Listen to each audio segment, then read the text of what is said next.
Sunday, September 28, 2014. This is Mercedes Diesel Guy, and this is my 1983 Mercedes 240 Diesel. So this is kind of the moment of truth. Today is painting day.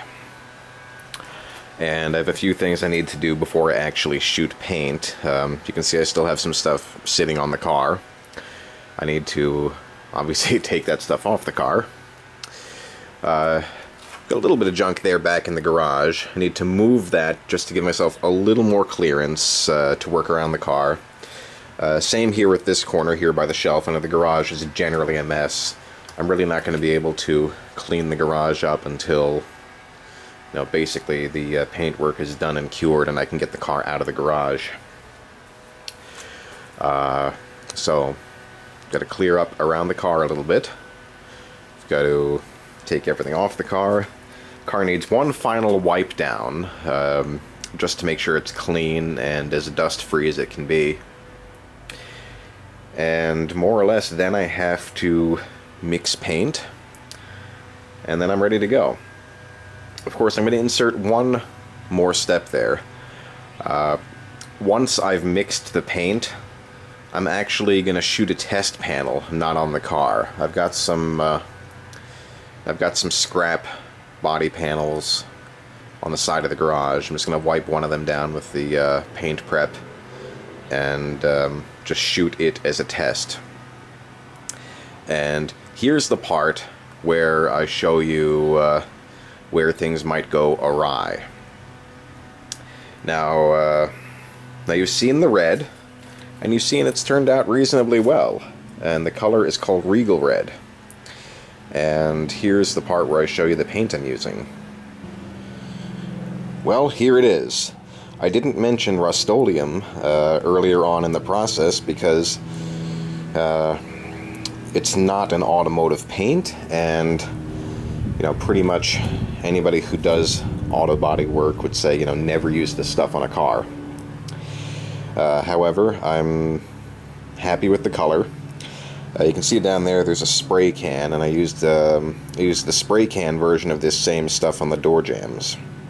But this here, I'm going to thin it out and spray it with an electric HVLP sprayer. Basically, the reason I'm using this stuff is because I've said all along, this car was junkyard bait when I bought it. It's unlikely to ever be worth anything. So, this stuff will get the car looking nice, and, pretty cheaply at that. Like I said, this is not a tutorial on how to restore a car properly, but if you, do your searches, a lot of people will do a cheap paint job with Rustoleum. Once again, it is not intended to be professional quality work. It's not intended to be show quality. But for the price, I'm going to give it a try. People have advised me to take this car to a body shop and get it sprayed, but once again, that runs into a lot of money. So the idea here is not just to save money, but to do all the work myself.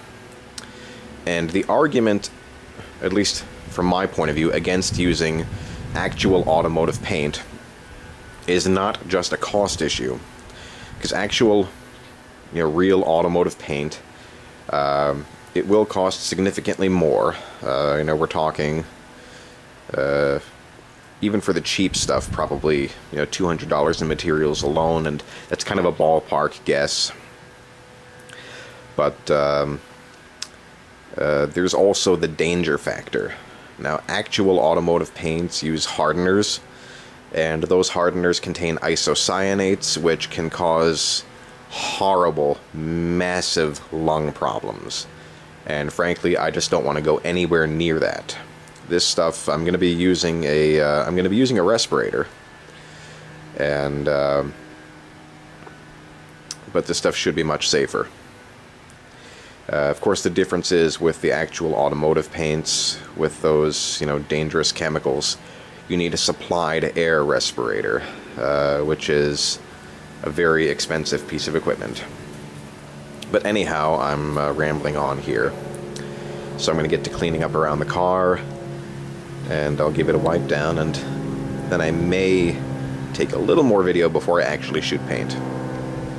Well, here it is as promised, one red car. Give me a moment, I'm going to walk around and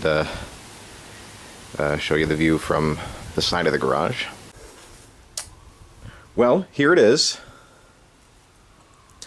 And, you know, I'm just going to be completely honest. I am not at all happy with this. That being said, you know, it's done and it's going to stay this way. It's not the color. I love the color. But, you know, I went into this knowing I was using the wrong materials, the wrong equipment, and, you know, going against basically everybody's advice. And the quality of the paint is about the worst I've ever seen on anything. I've got one really bad run on the other side, and I've got orange peel, the like of which I have never seen on this car. But, I mean, that should be no surprise. Like I said, I knowingly went into this using the wrong materials, using the wrong equipment, and that's the result. That being the case, you know, in a lot of respects, it still looks a lot better than when I bought the car, and it was a junkyard grade car that I'm saving. So, I mean, there's a possibility that I will be able to correct a bunch of this, you know, once the paint has cured, you know, with a good cut and polish. You know, hopefully be able to smooth this down a bit. But, yeah,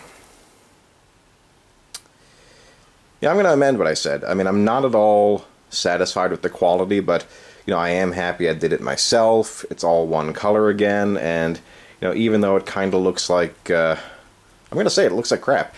Not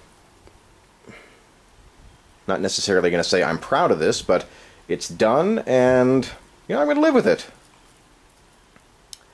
So, anyhow, this is Mercedes Diesel Guy. Thanks for watching. And just a quick heads up, I probably won't have any video on this car in the near future. I need this paint to, you know, dry and set up as best it can. So I'm probably going to concentrate on other projects in the near future.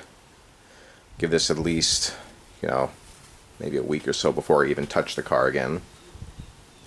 And hopefully the paint will even level out a bit on its own. It's hard to say what's going to happen. I mean, the roof, at least from here, looks significantly smoother than some of the side panels. So, this is Mercedes Diesel Guy. Thanks for watching, and I'll have more on this car for you in the future.